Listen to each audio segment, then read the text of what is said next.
Hi everyone, and welcome back to Liz Sews and the next episode in my Disney Bounding in the Bedroom series.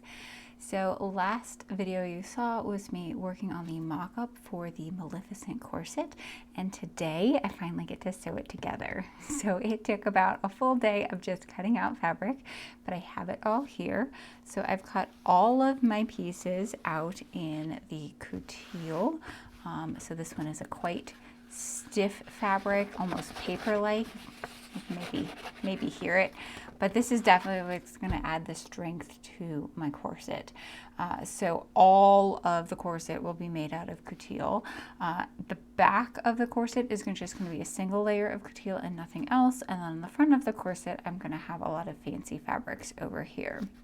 So when I'm cutting out couture, what I like to do is trace around my pattern piece with like a chalk pencil, and then that way I get a much more accurate cut.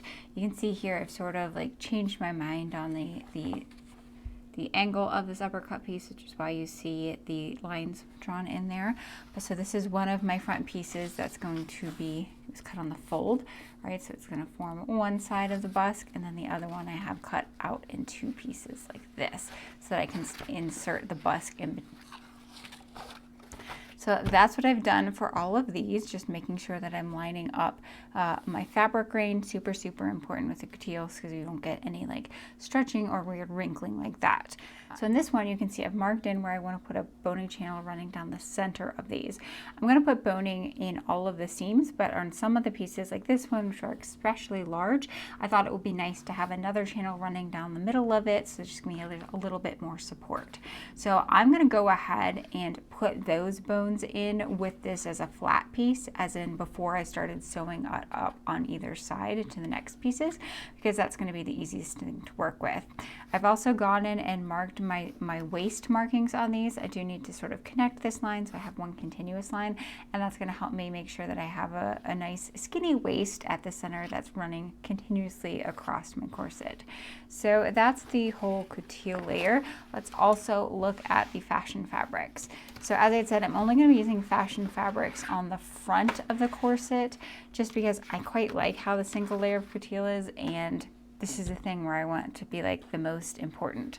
So I have black satin, black lingerie satin, that's going to be panel piece 3. So pretty much this is my side seam over there, if you can imagine it.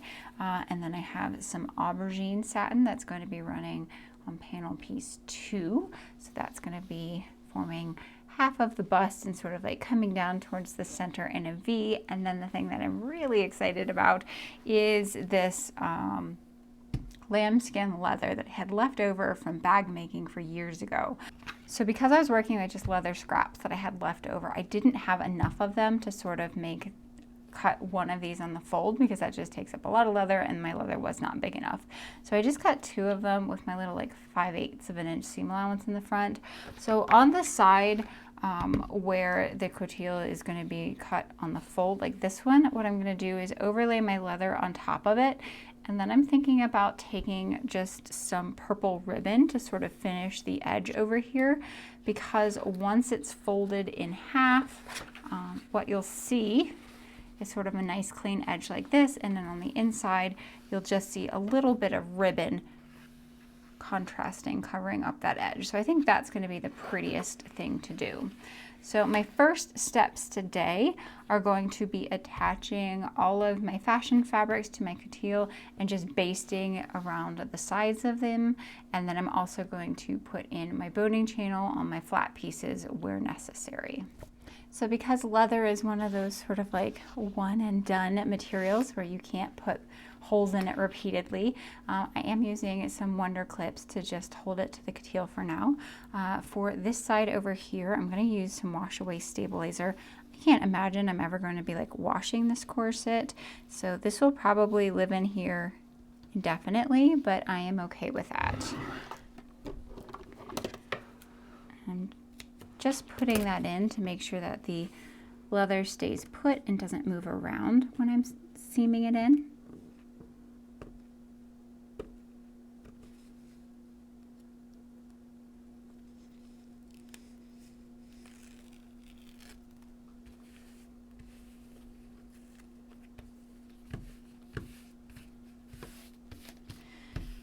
I will say this is a nice sort of like supple leather. It definitely has a little bit of give to it, which is quite nice. And it's relatively thin. You can see that it's, because lambskin, it's almost as thin as fabric would be. So I don't foresee any issues with bulk in this. So now that that's put into place, I'm going to go ahead and get the ribbon to apply on top of it.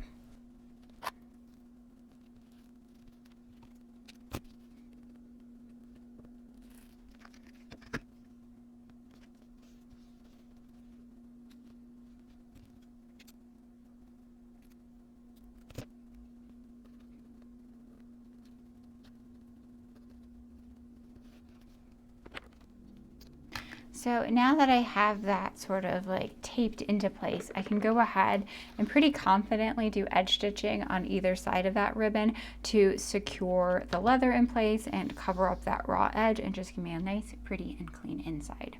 So going to edge stitch that, and then, like I said, go around on all of my pieces in the front and just do a line of basting stitches attaching the fashion fabric to the coutil just in the seam allowances.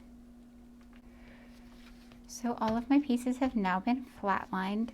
I personally just really like how flatlining looks. I think it makes it a lot easier to work with because you're just doing like, treating this now as a single piece.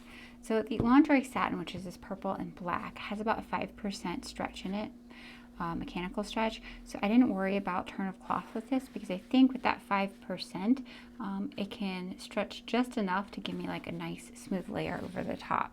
The leather, on the other hand, does not stretch very much. So for this one, I did account for turn of cloth. And so you can see how the leather's on here. It's a little bit wrinkly at the bottom. And that's because when I sewed it into place, I put a fold in the fabric like this so I could, because the leather's going to have to stretch over a further distance, right, as it goes around that fold.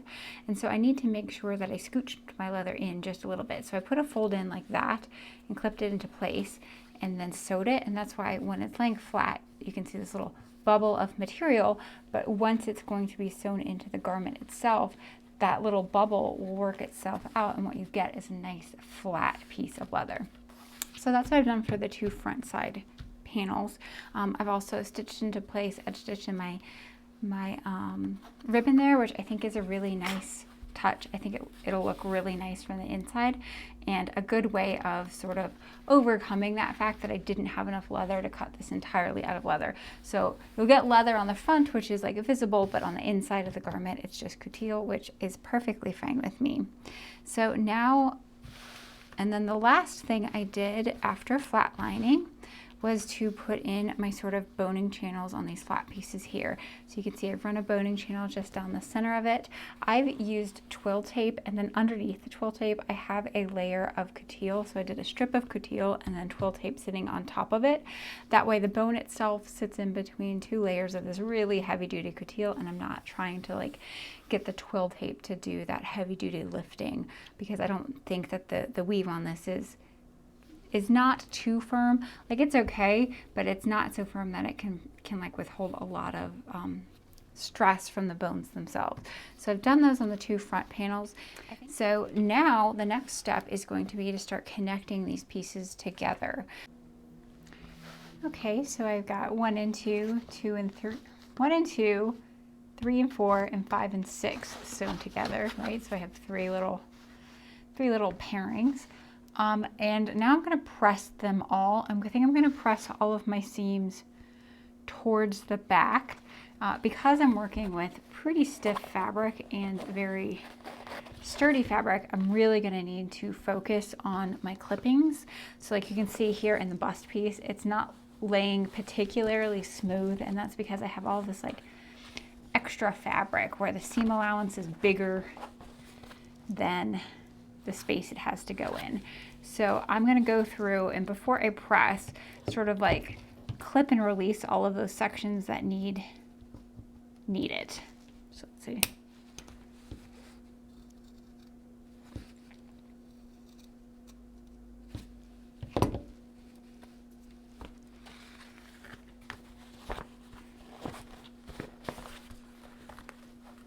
So you can see how just that one clip in there helped that curve be a little bit more curvy. So hopefully the more that I do, the better it will start looking.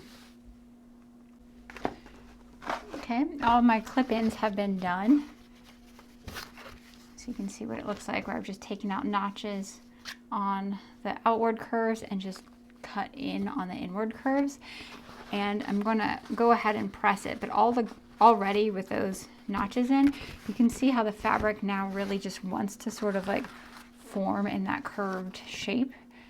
It's no longer just like the flat two-dimensional. It really helps release everything. So now I'm just going to take all of these over to my iron and start pressing all of my seam allowances towards the center back. So now I've gone ahead and attached those like couplets all together. And again, pressed my seam allowances towards the back. So here's one side, and you can see what it all looks like from the inside.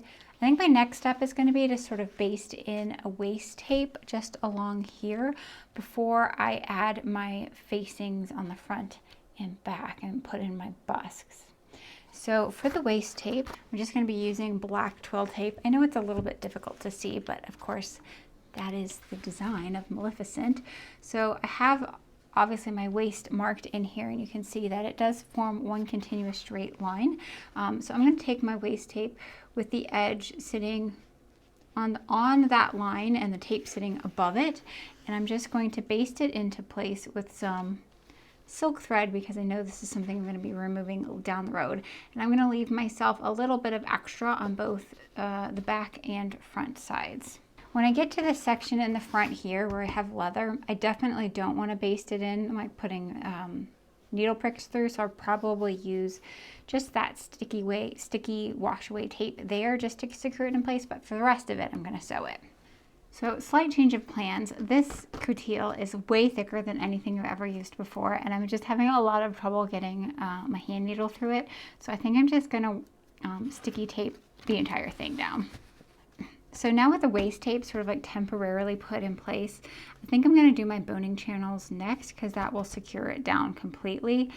Normally I would do my facings next, but I'm just worried that this is going to come off. So boning channels, I'm not counting on the twill tape itself to do the heavy lifting. I actually want the bone to go in between the seam allowance and the main fabric here, but I'm going to be using twill tape on top of it just so that it like cleans up the edge and makes it look nice and neat and pretty. So I just need to sort of edge stitch these in place all along my vertical seams. So all of my boning channels have been sewn into place, and I'm not going to lie, it took ages, but I really like how it looks. Definitely in this black panel here, I have lots and lots of boning channels, and I think it's going to look really, really nice. And it's really starting to quite take its shape so I can see what it's going to look like. So here's what it looks like on the inside, which looks pretty fabulous if I do say so myself. I really like how nice and clean this finish does. Though I have to say, there are a couple other methods with applying boning channels, and I'd really like to try them in the future, like using a self fabric on the outside. So maybe the next corset I make, I'll switch this up a little bit. So this took forever. I'm a little bit fatigued. I think I'm just going to finish up this back panel here today and then take a break because my stomach is rumbling, and I think I've hit my point for today. So the back facing here is relatively easy to do.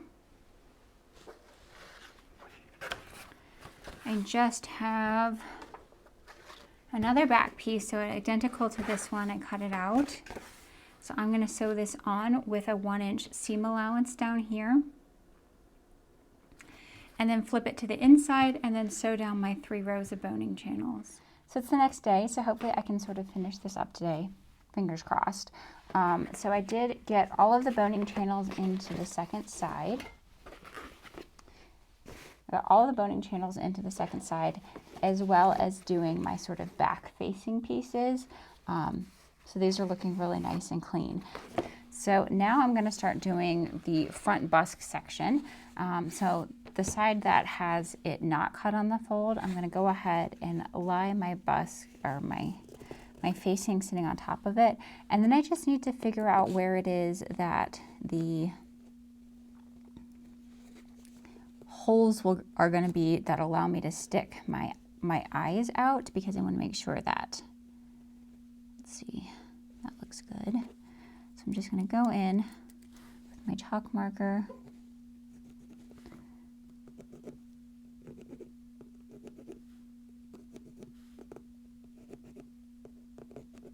That.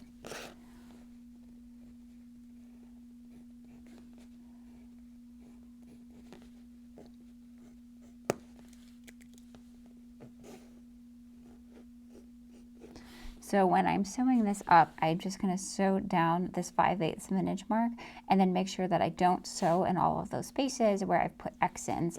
That way I can slide this guy in after the fact. Okay, so now this has been sewn into place. I also finished the edge of my facing with some of that purple ribbon just to pull it in. So now I can push this to the inside and press it down, and then I can put in my busk. So because we had all of those breaks in stitching in there, let me make sure I have this sitting the right way. Because we have all those breaks in stitching in there, you should be able to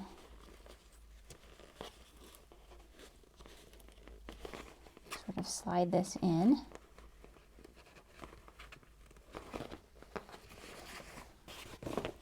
So now I can take this over to the machine with my zipper foot on and then sew around the busk. So up the top here, down the side, and back over to secure it into place.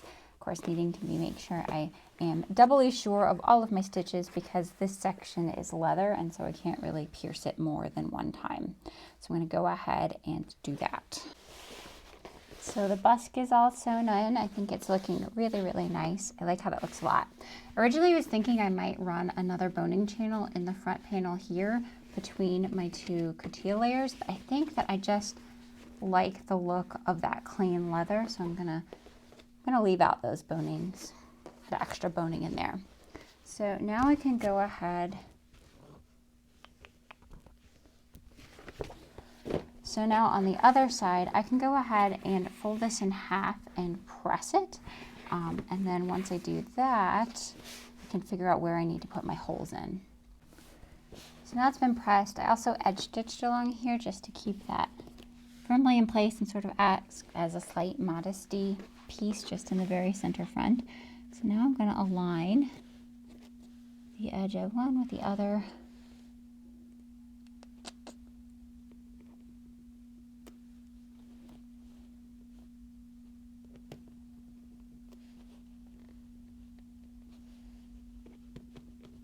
And I can poke my holes in here, making sure I'm going just through the top layer and not my facing.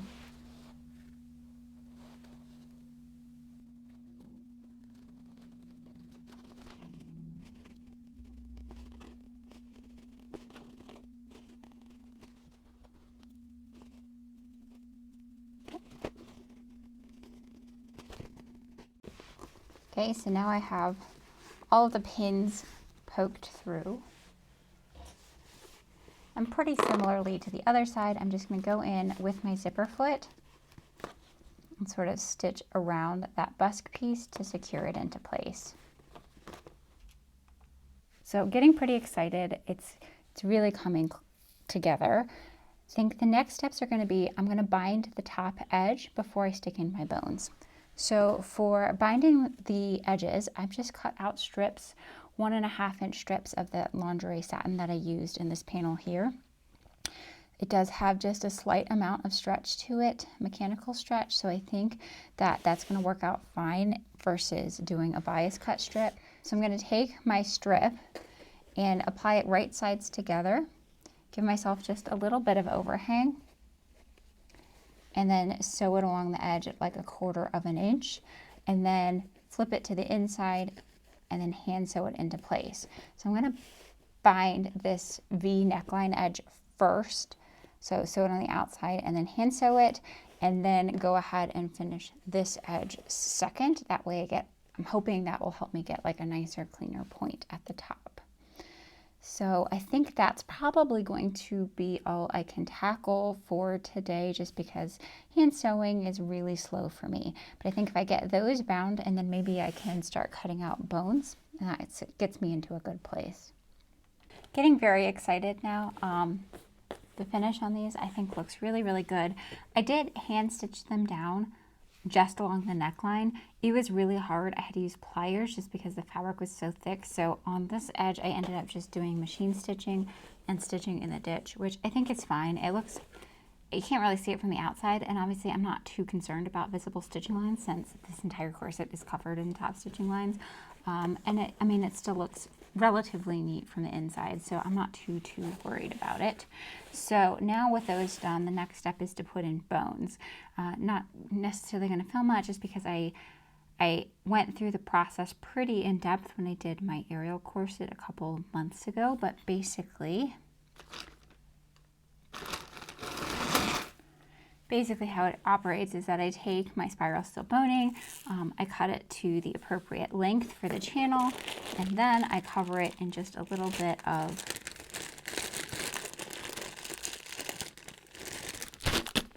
but basically you take your spiral steel boning, I get it in like 10-yard lengths.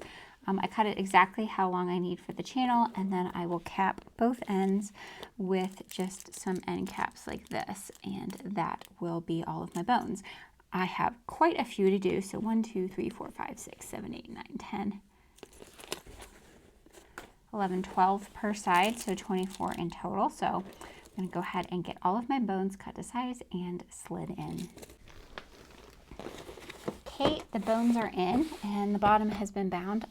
I will say this like curve was really, really tricky. It's not the cleanest. I have to think about it if I try to do something like that in the future, figuring out how I would go about finishing it. It looks okay, and I think it'll be fine once I wear the underwear with it, but you know, it is what it is.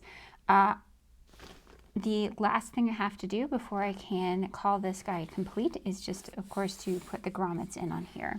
I have some like gunmetal black ones that I'm going to put in, and I think I'm going to do about a 1-inch gap between each grommet. I know that the pattern originally has the grommets sitting much closer together, but I did a 1-inch gap in my tester.